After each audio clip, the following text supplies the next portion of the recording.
barangije igihe ari gushyira mu gice cy'ihembe ry'inka bari bamutegetse ko afata amaraso y'ihene n'amaraso y'inkoko. Abazimu niko bari bamutegetse ko ari buze kuyafatana n'amaraso yanjye, ariko ngewe sinari nabimenye. Naho rero umuruho waturutse, yaje rero kunyambura urukweto nari nambaye rw'ipantufure, ahita naho yari yitwaje imakase, za makase zakataga amakawa kera, cyangwa se abatazi makase babyita isizo. Yaje rero kwinjiza isizo mu mano yanjye, ahita nkatamino ryo hagati. Ubu ngira manani, akatamino ryo hagati, mvuza induru. Sinari nabyiteguye, mpamagara papa ati dore wa mugabo arantemye. Papa araza asanga ibiraso biri kuva akatino.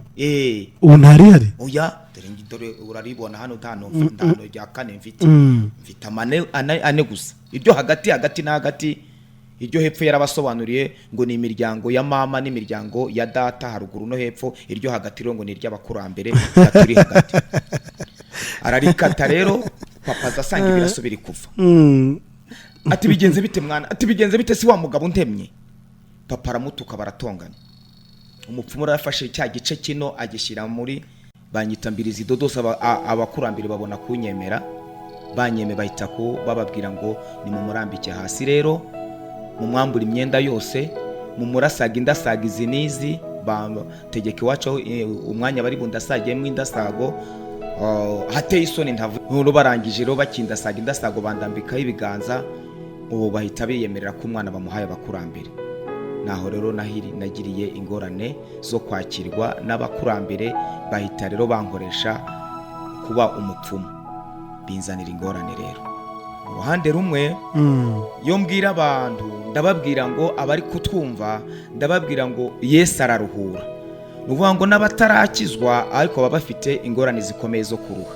Nuvuga ngo data na mama bageze ku mupfumu, bagiye kuvuza ko turuhijwe tunarwaye. Ariko tuwageze, umupfumu abwira data na mama ati nge nta bushobozi mbona kubera ko mbona babaroze cyane, nimuze mbashyira abakurambere, niba bemera muraba mugira amahirwe, niba banga nabwo muraba mwirabuye murataha. Naho ubwo umupfumu yari afite inzu yubakiye abakurambere, yari inzu ya muviriringu y'ubwatsi iri inyuma y'inzu yiwe. Yabaga mu isandugu, yagendaga agakubitaho umuzi, akakuzurira abantu bapfuye, akakubwira abantu bane mu gisekuru cyawe, akanabaguha mukavugana. Data rero turatambuka tujya muri iyo nzu, ariko aratubwira ngo nidupfukame. Turapfukama imbere ya sandugu. Twumva umugabo rero aramukije isandugu ye ngo koporotika dudu na telegaramu. Tubona arahindukiwe, tubona abaye nabe, atukuye amaso. Mu gihe tukibaza ibyo ari byo, tubona afashe umuzi umeze nk'umuzi w'igiti awukubise kuri ya sandugu. Tugiye kumva tumva muri ya sandugu havugiye amajwi y'ibintu birunduma bivuga ngo muganda, mikesha, mushunduzi, turi hano ababyeyi bawe. Data yumvise ayo mazina yumva ari se na sekuru na sekuruza. Data ahita yirukanka, wa mupfumu amugarurira ku irembo. Atugiye ati sirashize, ati abantu numvise banyitabye ni abantu mvukamo, kandi umwe apfuye ngeze mu Rwanda, ariko babiri bapfuye ndi muri Kongo. Ubwo rero aramubwira ati garuka n'abakurambere nkuzaniye, ngwino muvugane, ubasabe ibyo ushaka, ubabwire umubabaro wawe. Data aragaruka rero n'ubwoba bwose, turicara kuri ya sandugu aho badutegetse. Tugiye kubona tubona umupfumu akoze hirya y'iyo sandugu, tubona hakuye agasekuru n'umuhini wako, agahereje mama. Tubona hakuye ingoma n'umurishyo wayo, abihereje data. Tubona akoze inyuma y'iyo sandugu ahakuye inzogera zimwe imbwa zigenda zijya guhiga. Mbona arabizanye, ahita abwira data ngo ugiye kwemerera abakurambere ibyo muzabakorera, nabo baze kukwemerera ibyo bazakumarira. Ahita arahereza data ya ngoma ati yikubiteho umurishyo, wemera ko nta ngoma zose uzongera kwamamaza, iya za Rudahigwa, iza Musinga, iza Kayibanda n'iza Habyarimana, ntihagire ingoma n'imwe uzamamaza kuva uvuye ahangaha, uzaze wamamaza y'abakurambere gusa. Ikindi kandi uyu mugore wawe nawe yisekuru nakubitemo uyu muhini, yemera ko nta biryo azongera guteka ngo azagaburira umugabo we cyangwa abashyitsi n'abana, iyo nkono atarayiha abakurambere. Uyu mwana wanyu nawe iyi nzogera ahita nyambika inzogera ngo ninsimbuke gatatu, nemerera abakurambere ko baraza banduma aho bashaka bose nkajyayo ndabasuzuguye. Ubwo rero tumara kubyemera, data arambwira ngo nimbyemere. kubyemera. Mu kubyemera rero umupfumu aravuga ati ngaho rero nimusimbuke mubyine umudiho wanyu, nuza kunezeza abakurambere baragaruka babaha amasezerano y'ibyo mwaje mushaka ko babarengera, barabaha amasezerano. Ubwo rero batubwira uko turi bubyine, ariko twarabyinye turaruha. Tubyina rero badutegeka kubyina amayungu, ko ari ukubyina usubizamo kandi ikirenge kikumvikana ku buryo uri hanze akumva muri guhamiriza muri benshi. Turabyina we kugeza ubwo tunanirwa. Data ashaka kubivamo ngo abyihorere, kubera ko ari umuntu wari ikongomane, akavuga ati ngewe ndananiwe. Umupfuma turananirwa se barakwemera? Papa yambura ikote yari yambaye, akomezanya umupira, turabyina. Tugiye kumva twumva bya bidayimoni byari mu isanduku biravuga ngo nibabakire, umudeho wanyu turawemeye, nimwicare mupfukame tubahe amasezerano y'ibyo mwaje musaba. Turapfukama imbere ya sanduku. Bita bibwira data, tuhereye uyu munsi umwana wawe ubundi waje gusabira ubuhake no kugira ngo tumukize indwara yitwa ndi? Papa ati yitwa Nzeyimana Yozefu. Abakurambere ati wamwise izina ribi, hano ntituza tuvuga Imana, hindura ayo mazina tubone kumwakira. Data aravugana na mama ati umwana tumwite nde? Mama ati ngewe ndamwita Mibirizi, dore niho namubyariye no mu bitaro Imibirizi, aritirirwa Imibirizi yavukiyemo. Papa nawe ati mwise Dodosi. Ati tumwise Mbirizi Dodosi. Abo bakurambere ati ntibihagije, nibabaho urwembe babahe n'umuti, umwana mu mwambura imyenda yose mu murambike aho ngaho imbere y'iyo sanduku tumureba, mu murasaga indasaga 3 za hanaha hateye isoni. Ati nimurangiza mwebwe ubwanyu mwiyemerere ko mumutanze, kandi babaza Imana mutahe mu musige, mugende mwitegure mushake ihene y'ibara rimwe n'inkoko y'ibara rimwe. Nimumara kubibona muzaze muduhagurutse, tuzabanze dukagira urugo rw'iwanyu, umwana wanyu azasubira iwanyu, ariko twamaze gutunganya urugo rw'iwanyu nta murozi wongeye kuruvogera.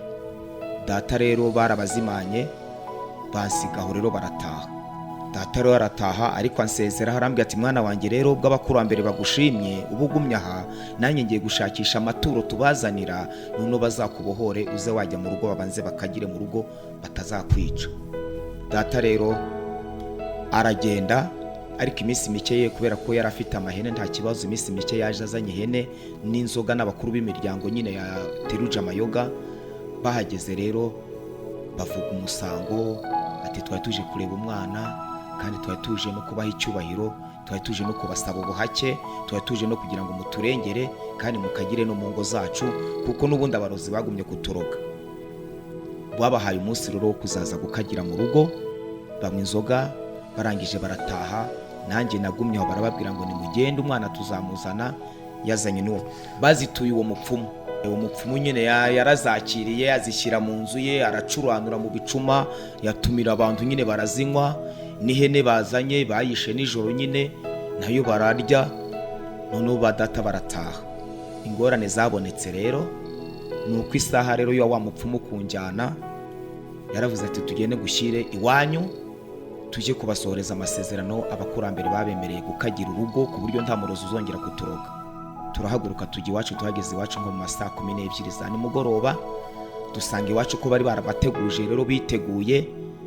Yashatse ibyegera byo, ariko nabo bakorana mu bupfumu barahari. Igihe cya nijoro kigeze rero umupfumu ni uko kubabwira ngo nimunyerekeho nubaka indaro, atwubakira indaro. Noneho rero zaba bazimu yatubwiraga ngo badukunze, indaro ya Muganda n'indaro ya Mikesha n'indaro ya Mushunduzi, barazubaka indaro 3 iwacu. Bamare kuzubaka nijoro ro barabaga ya hene, barabaga na ya nkoko y'ibara rimwe. Barangije igihe ari gushyira mu gice cy'ihembe ry'inka, bari bamutegetse ko afata amaraso y'ihene n'amaraso y'inkoko. Abazimu niko bari bamutegetse ko ari buze kuyafatana n'amaraso yanjye, ariko ngewe sinari nabimenye. Naho rero umuruho waturutse. Yaje rero kunyambura urukweto nari nambaye rw'ipantufure, ahita naho yari yitwaje imakase, za makase zakataga amakawa kera, cyangwa se abatazi imakase babyita isizo. Yaje rero kwinjiza isizo mu mano yanjye, ahita nkatamino ryo hagati. Ubu ngira manani, akatamino ryo hagati mvuza induru. Sinari nabyiteguye, mpamagara papa ati dore wa mugabo arantemye. Papa araza asanga ibiraso biri kuva. Akatino ubu ntari hari? Oya, dore uraribona hano ndano rya kane mfite ane gusa. Iryo hagati na hagati, iryo hepfo yarabasobanuriye ngo ni imiryango ya mama n'imiryango ya data haruguru no hepfo, iryo hagati rero ngo ni iry'abakurambere. Papa zasanga birasubira kuva. Ati bigenze bite mwana? Ati bigenze bite si wa mugabo ntemye? Papa aramutuka baratongana. Umupfumu arafashe cya gice kino agishyira muri rya hembe ivanga, ajya kubicukurira mu bikingi by'amarembo arahamba.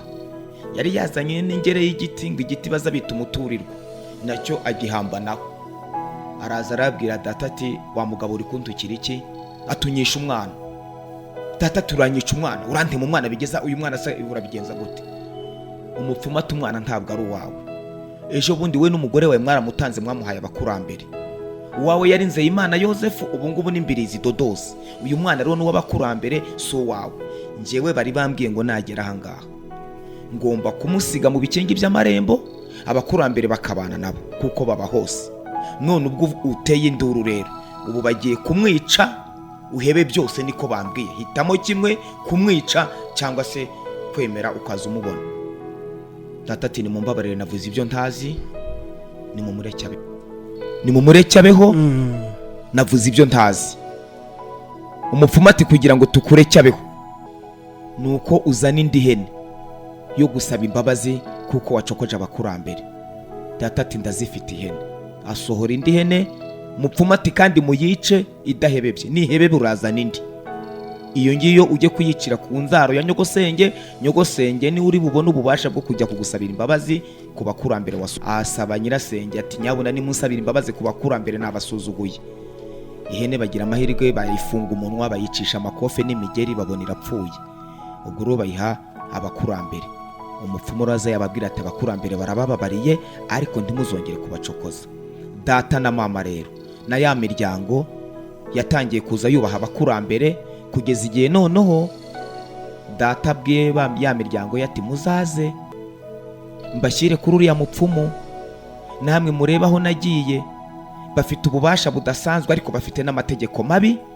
Uwaduha uburyo tukajya kusanduza amasezerano.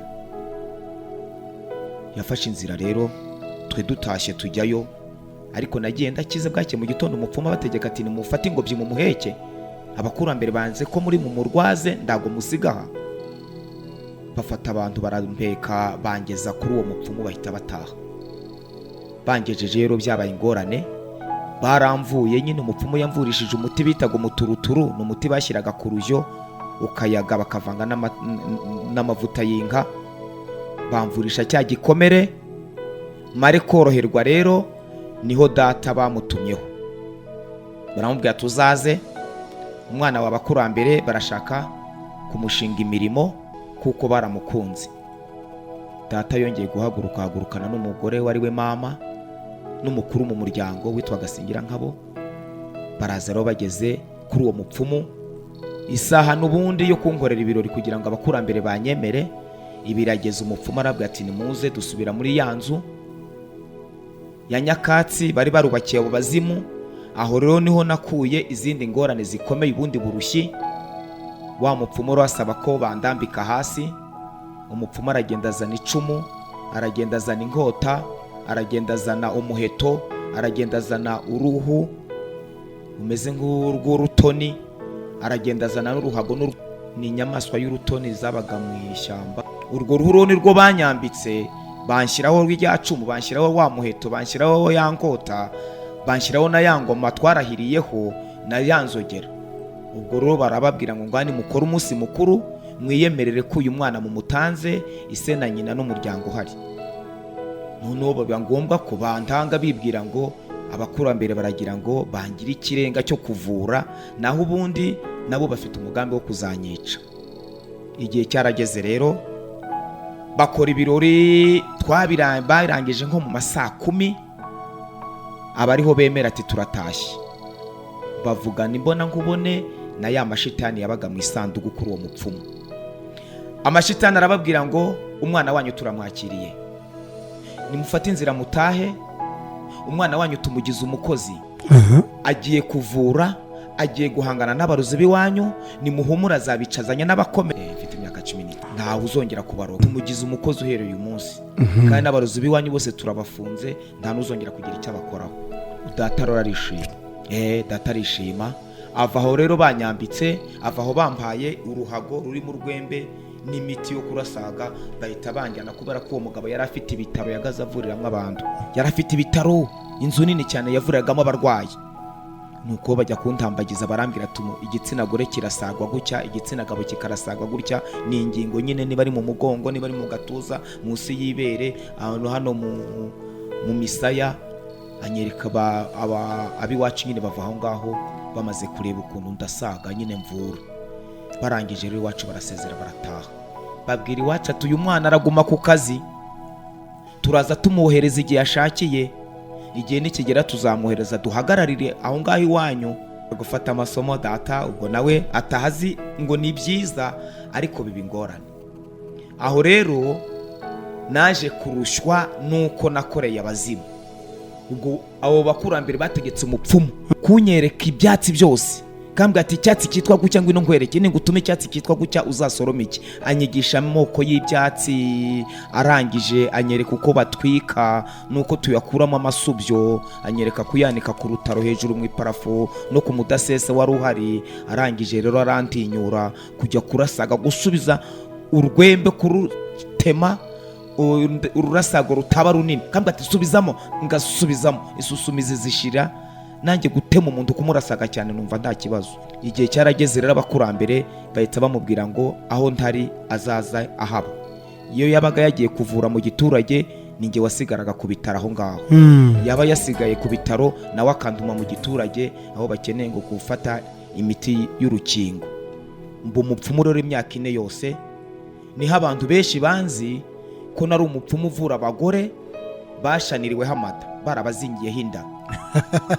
Umugore akaza bamutwaye mu ntoki, ati uyu mugore afite inda amaranye umwaka n'amezi 3, ati uyu mugore afite inda yahirimye, ati ntigaragara ariko yarigeze muri 7, ati uyu mugore atamaze imyaka 2 inda yahirimiyeyo, ariko nuko umuroga bamuroze. Ukabavura se bigakunda? Najyaga nkamuvura bigakunda rwose. Bamwe turaziranye, abandi barabizi. N'ubu harira bamwe bagiye babyara badashobora gukoresha amakwe batantumyeho, uretse ko ubu nakijijwe nyine. Nababwiye ati rwose urukundo ntirube rwa rundi rw'uko twavuranaga dukoresha ibyatsi by'abadayimoni, ariko ubu nakire na Yesu yabategura.